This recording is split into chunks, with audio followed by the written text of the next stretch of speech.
एक बार की बात है, दो चोर काशी में गंगा पार जाना चाहते थे। उस टाइम नदी बहुत बढ़ी हुई थी, पानी बहुत था गंगा नदी में, और कोई नाव नहीं थी कि उस पार वो लोग जाएं। तो वहीं गंगा के किनारे तुलसीदास जी का आश्रम था। तो उनके पास उन लोग गए। उन्होंने सोचा कुछ उपाय महात्मा जी से मांगते हैं, कुछ उपाय बताएंगे। तो उन्होंने अपनी समस्या बताई कि हमें गंगा पार जाना है। तो तुलसीदास जी ने कुछ लिख के दिया, बोले कि देख, इसको ले करके आप हाथ में बांध, मुट्ठी बंद कर लो, खोलना नहीं। आप पानी पे जाओ, पार हो जाओगे गंगा। तो दोनों चोर आए गंगा किनारे और पानी पे चले, तो पैर रखे तो धरती की तरह उनको महसूस हुआ और चलते हुए पार हो गए। फिर गंगा पार होकर के उन्होंने देखा, ऐसा क्या इन्होंने लिखा है कि हम लोग नदी पे चलते हुए पैदल पार कर गए गंगा को। तो हाँ, खोला उन्होंने तो देखा चिट पे क्या लिखा था कि तुलसीदास जी ने चिट पे राम नाम लिख के दिया था, सिर्फ राम लिखा था। उन लोगों की लगा कि ये तो बहुत सरल बात है, जब राम वो लिख के दे दिए तो कोई दिक्कत नहीं है, हम लोग वापस आते वक्त हम भी लिख के पार हो जाएंगे। वो फेंक दिए। जब वो नदी के इस तरफ दोबारा आना चाहते थे तो गंगा उस पार से उन्होंने इधर तो फेंक दिया था जाते वक्त वो राम की चिट। तो इन्होंने फिर कोई खोजा कागज़, उस पर लिखा राम, राम लिख के मुट्ठी में लिए कि अब हम पार हो जाएंगे। वापस फिर से वो जब गंगा में आए तो चल नहीं पाए, पानी में पैर रखे तो पानी के अंदर पैर चला गया। तो उन्हें आश्चर्य हुआ कि ऐसा क्या है कि तुलसीदास जी ने लिख के दिया तो हम लोग पार हो गए, हम लोग लिख के जा रहे हैं तो पार नहीं हो पा रहे हैं, चल नहीं पा रहे हैं पानी में। तो जब इस पार वो आए बाद में, तो तुलसीदास के पास गए और पूछे कि ऐसा क्या था कि आपने जो लिख के दिया था, आपने भी राम लिखा था और हमने भी लिख के जब वापस आना चाहा तो गंगा पे हम लोग पार नहीं हो पाए, हम चल नहीं पाए पानी में, ऐसा क्या था आप? तो बोले कि देखो, वो जो मैंने लिख के दिया था वो मेरा राम था, और जो आपने लिखा था वो आपका राम था। तो बात ये है कि वो चोर का राम था, ये तुलसी का राम था। राम भी अलग अलग होते हैं, ऐसी बात नहीं है कि राम सबके लिए एक हैं। राम जी के पहले भी राम थे। अब आप उदाहरण, इसका प्रमाण तो परशुराम का नाम जो है राम ही था। राम अनादिकाल से हैं। राम वो अयोध्या के राम नहीं हैं। जिनके लिए अयोध्या के राम हैं, दशरथ पुत्र, उनके लिए वो दशरथ पुत्र हैं। उस हिसाब से देखता है आदमी, कौन क्या है उसके अनुसार उनके लिए राम है। तुलसीदास के राम कौन है? तुलसीदास अपने रामचरितमानस में लिखते हैं, आप पढ़िए, एक जगह वो लिखते हैं, राम ब्रह्म परमारथ रूपा, राम ब्रह्म परमारथ रूपा, अविगत अलख अनादि अनूपा, सकल विकार रहित कृत भेदा, कहि नित नेति निरूपहि वेदा।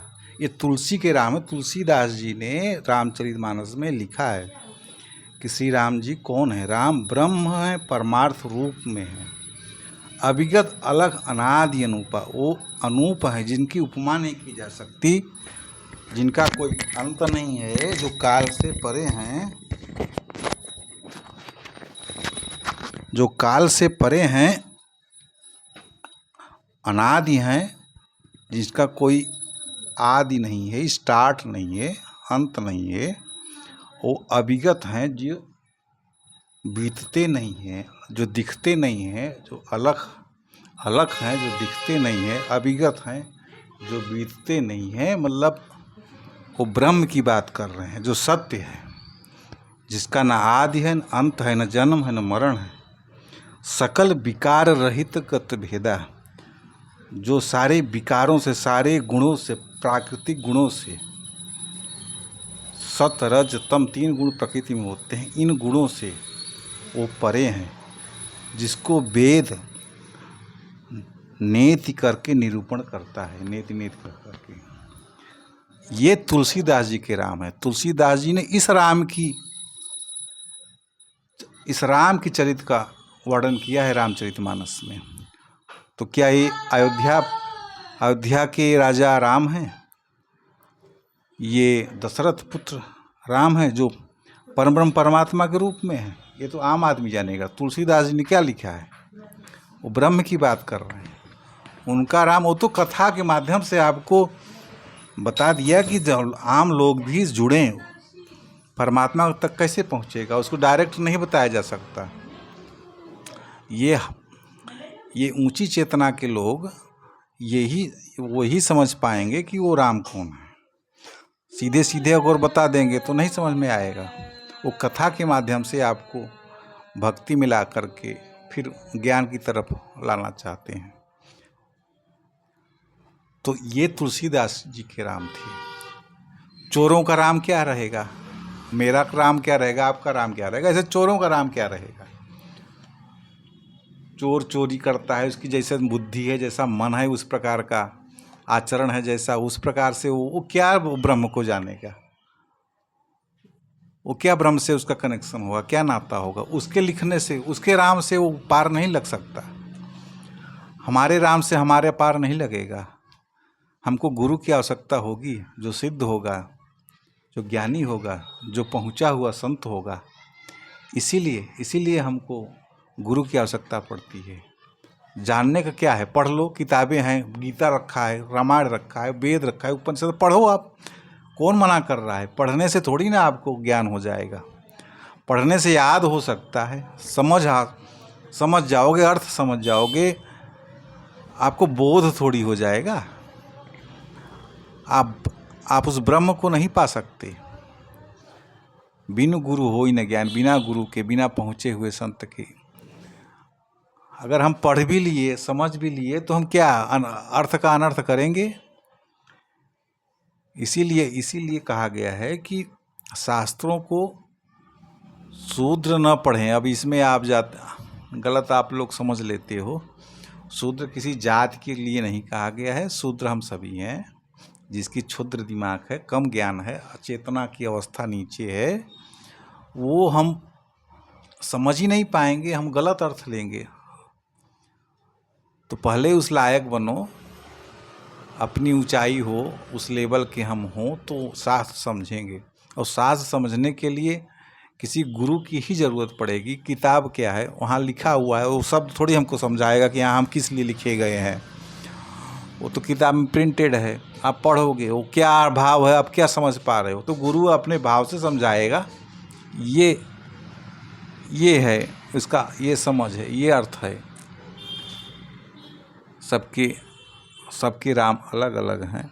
ऐसा नहीं है कि जो राम आप पढ़ लिए वो सब हो गया, हम राम जान गए। एक राम दशरथ का बेटा, एक राम दशरथ का बेटा है। एक राम घट घट में लेटा। एक राम जो सारे लोगों के भी अंदर हैं। घट घट का अर्थ मतलब होता है घड़े घड़े में, मतलब व्यक्तियों के अंदर, जीवों के अंदर जो चेतना व्याप्त है।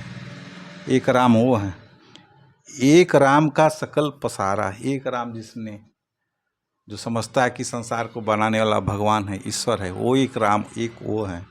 एक राम जो सबसे न्यारा, एक राम जो इन सबसे अलग है, विरक्त है, इन सब के अलावा भी है, वो ब्रह्म है। तो आप किस स्टेज में हो? आप किस स्टेज के राम को जानते हो? या किस स्टेज के राम को आप, किस तल के राम को आप जानते हो? या आप किस तल के राम से आपका कनेक्शन है, या समझते हैं? या आप हर तल के लिए राम है। आप गए, मंदिर गए, एक तल है, मूर्ति है, इस तल पे देख लो। अयोध्या के राजा राम, इस तल पे देख लो।